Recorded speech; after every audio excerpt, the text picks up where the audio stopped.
Hi everyone, Lo-Fi No here, and today I want to give you guys my full review on Yae Miko. With her being out for a good while now, I feel as though that I can provide you guys with good information on her kits and also just what I think about her and how well she does in Genshin Impact and was she really worth for going for, or is she worth going for once she comes back around. I want to talk about the good things about her, and I also want to talk about the bad things about her. And really just be honest with you guys and just speak my mind on this character. I love this character to death, but even though I love a character to death, I'm still going to make sure that I provide the information on what I think about them, whether they are good or bad. We're going to start with her talents first before anything, before I get into like the actual review of her character. But if you like the content, then feel free to like, comment, subscribe, and hit the notification button. You know, the usual thing that everyone says on their channel. So with any further ado, let's jump into the video, guys. So first things first, guys, we're going to talk about her talents. Now, with her talent, she has the basic thing that almost every catalyst has. She has 3 attacks, and then she has a charge attack. Now, we'll say that her charge attacks is a lot better than her normals, and you're going to get more higher damage from that. But even though you are going to use charge attacks if you're going to level this up, still not worth, because she's like the fourth or fifth character behind all the other characters that does a better job at normal attacks as a catalyst. But I'm going to speak more about that whenever we get to the team comps to give you an idea or give you better team comps to pull from or to use to help you out in those situations. Yeah, and I also want to say that her normal attacks are very slow-ish compared to most other people's normal attacks. And I'm going to get into a better, like, a normal attack tech that I like to use whenever I use her normal attacks. So then next, her element skill. Now, of course, all this does is she puts down these statues, and these statues are going to do electric damage periodically every time a few seconds pass by, and she can put up to about 3. And once you max that out, anytime you put a new one out, then it just replaces the first one, and that's all that really does. The damage on it is really nice. The duration for it to come back is really good, and to be honest, when you put down all 3, you're gonna have enough time to really be able to put down another one before your time resets for all 3 of them. And then next, her burst. Her burst just pretty much drops a giant thundering strike on an enemy, and which is really nice. It does her best damage comes from her element skill and her element burst, and I'm gonna get more into why these two synergize really well. So first things first, one of her passive is basically to where whenever she uses her element burst, which is the, what is it, Tenko Kenshin, then it basically just resets the totems whenever they get destroyed, because every time you use her element burst, it also destroys her totem. And so when it destroys her totem, it shoots down another thundering strike that for every totem that you place down. So if you put down 3 totems, then guess what? You're gonna throw down 3 more thundering strikes on one enemy, which is really nice, which is why a lot of people love the combo her element skill, element burst, and which is why she feels as though more of a burst character. And you really just want to put her element skill, element burst, use them, swap, get off, and go about your day. That's kind of how you majority of gamers play her. Okay, then her next passive is basically, I wish I didn't really give her this, in all honesty, and it's kind of left field for me personally, because I feel like they just threw a passive just to throw a passive, kind of like how they did Ito, for example, with gaining freaking trees, whatever. So yeah, with this passive here, for every element mastery that you have, it increases the element skill damage. And for like 15%. You don't really see that much value from this unless you're running like 500, 600 at most to really get like a really good balance. So I wouldn't recommend speccing into this or trying to go for like an element mastery build. And plus, since she's like electro, it's kind of iffy on me. I wouldn't really waste my time with it, like I said. And then finally, Her last passive, it just basically talks about like whenever you use like talent books or crafting them, you get like a better chance of getting another one. That's really it. So to prioritize which ones you should run or which one you should build for a person that's just gonna play her like a majority of people, and to make myself clear here, when I say how majority of people are gonna play her, is a swap character, in which is just use her element skill, element burst, and then get off. And that's how you going to play her unless you just find her like normal attacks fun to use. So you would want to prioritize her element skill, then her element burst. Do not level up her normal attacks at all. It's a waste for you if you're just not going to use them. And to be honest, you can get away with not using this. It just feels better if you just don't. In all honesty, don't waste your talent materials on her normals. You will hate yourself for doing it. But I will say don't sleep on it if you're trying to use her more on the field. So for how I play her as a main DPS, so I prioritize more of her being on the field and seeing her do damage. So whenever I build her as a main DPS, I would prioritize her element skill first, then her normals, then her burst. Because her burst still does crazy amounts of damage, and when I even level this up, I'm still getting like 33 bonus damage, and on top of that, with the skill damage, that jumps up to 416, and it's only 390. That is still worth that. So really deep down, you don't have to level this up immediately, but just make sure that you are gonna do main DPS, follow the skill first, then normal, then burst. Onto her constellations. I will say that if you want to pick up a constellation and whatnot, and when she comes back around, I would really just recommend Constellation 2 to stop it. But if you just get Constellation 1, this is also a good stop. You don't want to go further than 1 or 2. The reason why is because a lot of people say like, oh, her Constellation 6 is really good. But really deep down, guys, her Constellation 6 is not really all that worth per se, because again, you got to go all the way down to Constellation 6 just to get this. And even if you do go all the way down, it's still not worth enough to get this, because if you have Ball, you can get the same thing. And I do believe, where's Ball at? Ball has the same constellation. She has the same constellation, but at Constellation 2. You don't need this. You don't need to go for this on Yae Miko. It's just a waste, in all honesty. And so I would recommend just stopping at 1 or 2. That's it. Her artifacts, I will say that it's really hard to know what to run on Yae Miko, in all honesty, when it comes down to her substats. Now, which artifacts stat that you really want to run per se, or like the set bonus that you want to run, that's very simple. You got really like 3 options here. So you can run like a Thundering Fury with a Gladiator Final, or you can run a 4-piece emblem, or you can run a 2-piece Gladiator with a 2-piece Shen Yuan, and I'm going to talk about all 3 here. So for the first set that I really love, which is I believe her best in slot, will be the Thundering Fury and the Gladiator Final. The reason why I feel as though this is her best in slot is because you get increased electro damage, and then you also get increased attack percent. And this is just really best all around, in all honesty, for her kit, because again, majority of her talents scale off of like elements damage, and then on top of that, I mean, you want to have increased attack because almost every character has it, and it just does good all around. Her honorable mention is like a 4-piece Thundering Fury, and to be honest, this 4-piece set is not really worth it per se, because it's okay. I wouldn't sleep on it, but to be honest with you guys, you don't really need this, and you don't really want this, because when you pop her element burst and you slap down her totems first, all you're doing is resetting the cooldown. That's all you're doing, because again, one of her passives gives her this.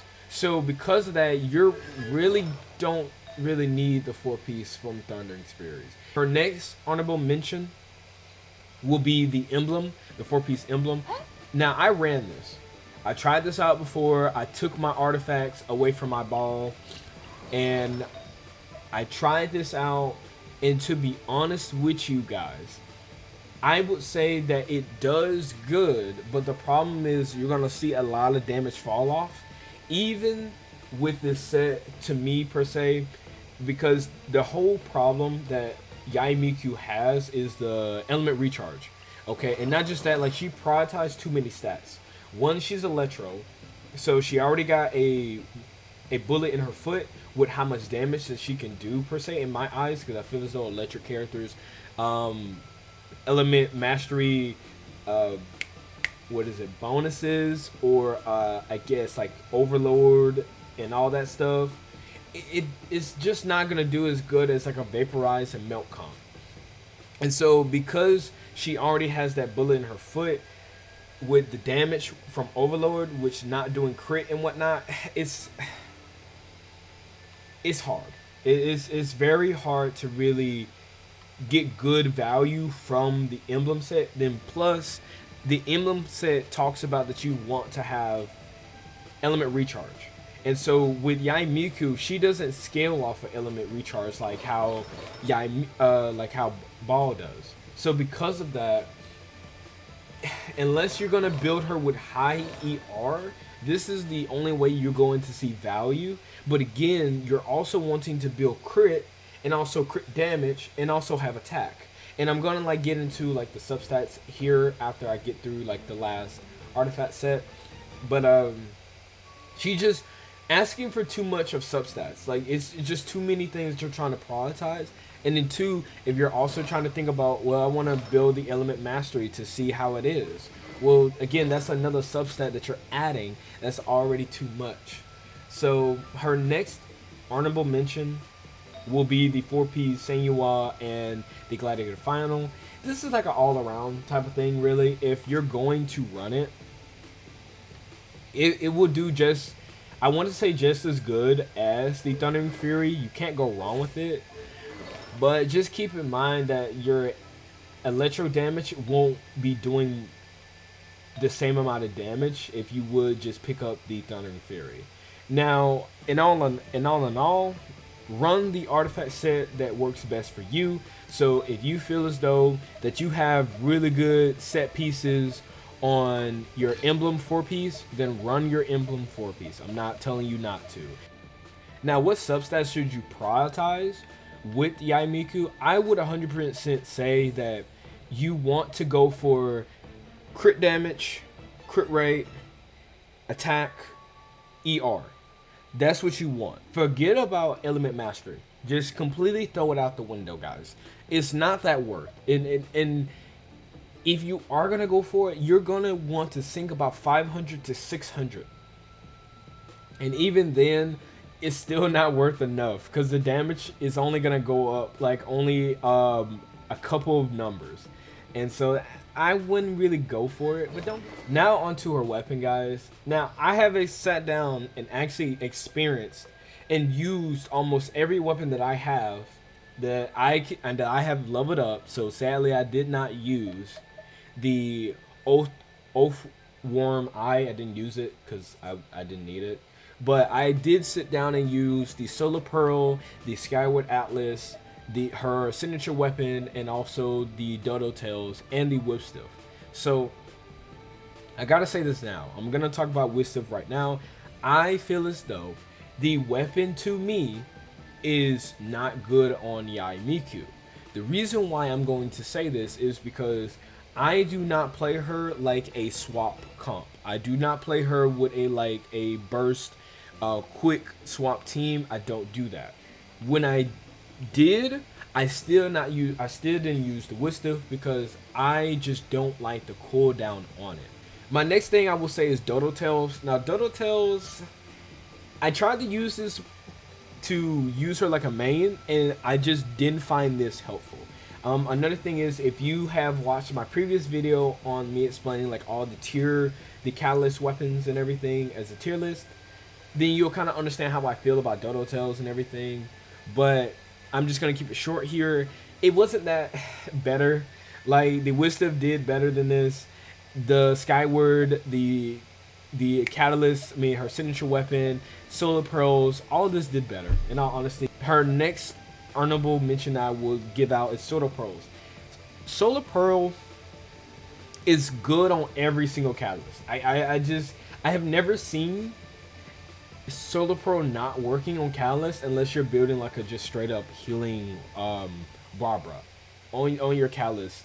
If you have this weapon 100%, it is just helpful. You get a good stat stick, and then two, the bonuses or the passive is pretty good. I mean, you can't hate on it. All you got to do is just throw an attack and then like use everything else. Doesn't hurt. Skyward Atlas. This weapon, again, if you watch the tier list, you'll understand how I feel about this weapon. But basically, this is the best in slot weapon if you're trying to make her like a main DPS, and it's very stable. The weapon is very stable. It's not like detrimental. The bonuses is not, I mean, the cooldown on it is not bad. It works. It's just stable all around. I don't have no complaints for this weapon. For right now, this is like the best main DPS weapon that we have for Catalyst. I'm just gonna be real. Her signature weapon here, it's good, but can I say it's good for a main DPS? No. The reason why I'm gonna say no is because the passive on it only talks about her element skill, but don't sleep on it. If you do have her signature weapon, it has a really good base attack, and then two, the crit damage on it is really good. And even then, like I go back and forth. I'm gonna be real here. I love going back and forth between the Skyward Atlas and her signature weapon. It's just that for right now, I love to give like my signature weapon to my Ningguang and stuff. But both of these do really good, in all honesty. Whether you're making a main, whether that you're doing a swap comp. Now, the last thing I want to talk about, guys, is her team comp. You're gonna have to run another Electro. I have ran teams without it, so for right now, I was just running a random team here. Now this works, just gonna be real. You prioritize Tartaglia as like the main DPS, kind of, sort of, or sub, and also like Yae Miko being the sub, and then you got Jean providing you with healing, plus providing you with the shred, with the elemental damage for all the other elements, and then like you got Ball to funnel everything. So this rotation really works. Just make sure that you use Yae Miko, then Riding Shogun, then Jean, then Tartaglia, and then like keeps that rotation going. And this, I want to say this is more like a swap, in all honesty. I always love to run Rosalia with Yae Miko, in all honesty, and then I re-put Jean here. And then instead of using Shogun, because I don't want to use Shogun for every single team, I like to put Fischl here, and I'm like still trying to build her up a little bit better. But this is like my go-team team that I just love to use. Rosalia is kind of built as like the main DPS, but she also has the Skyward on her, with like good amount of element recharge on her, so I can just funnel the energy here, throw her ult, swap off of her, and play Yae Miko as more of like a main per se, but at the same time she can be still played as like a swap. Then you got Jean, again providing you with the shred from the swirl. Then you got Fischl providing you with the energy particles for Yae Miko. So yeah, this team to me works really well. I ran this in Abyss actually, and it worked pretty well for me. Now, another team that you can use is kind of like the universal kind of team, like how we have like Ball, then Xingqiu, then Bennett, then Zhang Ling. But instead of running Zhang Ling, you're just gonna run Xingqiu and Bennett, and this works just as fine. So you'll drop Yae Miko, then you'll drop Bennett, then you drop Xingqiu, then you drop Ball, and you can just keep that rotation going 100%. And this team also works in Abyss as well. It's really like a universal. I mean, that's just no brainer. Another team that I like to use is a 2 fire with a 2 electro. So then that gives me the elemental resilience, and that gives the flame one and also the high voltage one. And you can't go wrong with this team. Does really good. Wouldn't sleep on it. don't really have too much to say about it. Just Bennett providing you with the buff, Zhangling providing you with her burst, you know, riding Shogun, funneling everything, and then of course Yae Miko can be more of a main, or she could be a sub or a swap, depending on how you want to play her. Now, if you're looking for like a main DPS carry with Yae Miko only, for justice, put Xingqiu with her. Xingqiu with the Electro Shock, whatever it's called, it's so good. It's so very, very, very nice. I would 100% use Xingqiu with a Yae Miko any day. Just works really nice. Can't hate on it. I also tried Gunyu with this. Now, if you run Gunyu more of like a supporting type of Gunyu style, this works really well. It's really nice. It's so fun to play. And then finally, you can either put a Zhongli here, which sometimes I do, but if I'm not trying to use Zhongli, then who would I run? Who did I run? Ooh, where she's at. Let's get this I tried Yujin. Yujin, kid you not, if you're trying to make her more of a main, and right now mine's only 50, but I tried it out, it works. It works really, really well. So if you're trying to use her more as a main, slap Yujin with her, and maybe add like another Geo character. So I'll re-put Zhongli here, and this works really well. So this is what my go-to team will be once I get my Yujin up. But for right now, I can't, so I'm just using like all the other team comps that I have ran so far. So keep that in mind. Don't sleep on Yujin for Yae Miko. You can use... Oh, I got another fun team. My last team. Last team, guys. Where is she at? So Mona with Miko is nutty. It's very, very nutty. So this is the team that I have ran before, and it's so freaking fun. So place down Fischl. You drop Bennett's ult, you have Mona's, you have Yae Miko's ult, you slap down your 3 statues, you pop Mona's ult, you swap back to Miko, drop the ult, and then you just normal, okay? Or you do your element skill again, then normal. Bro, it's so... This team is really nice. If you have a Mona, slap Mona with Yae Miko, the damage is nutty. It's very, very nutty. Plus, you got Bennett, like, increasing it, like, it's really good. You can't go wrong with this. And you can easily just slap like Ball here if you're wanting like a better funneler for your like your team. But this is really nice. So yeah, that's really my my team comps for you guys and whatnot. And if you guys have a team comp that you guys like to run with Yae Miko, then feel free to drop it below, because in all honesty, I'm trying to find a better team. I'm gonna be real, I don't have a Kazuha. I wish I did. If I had a Kazuha, I would definitely slap him in here somewhere. But since I don't have one, then it's all I can do, guys. But also, if you have a what is it? Yoimiya, she does really good with Yae Miko as well, especially because of her totems.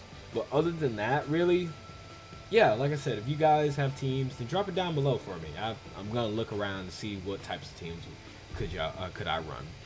Now, if you're trying to play Yae Miko more as a main DPS, I have like a little tech for you to use for her normals. Because in all honesty, this is really slow right here. Her third attack is very, very slow, guys. And this is really bad. Unless you have like a Yujin to really help you out in this, this is just not that great. You know, honestly, so I'm gonna tell you how I use the attack when I play Yae Miko. So I would do 2 normals, then charge, then jump. That's what I would do. And whenever I do this, make sure that you have the little fox that she has over her head, or going near her head on the right hand side, is above her head. If you don't put it above her head, what happens? It will just... Ooh, hold on.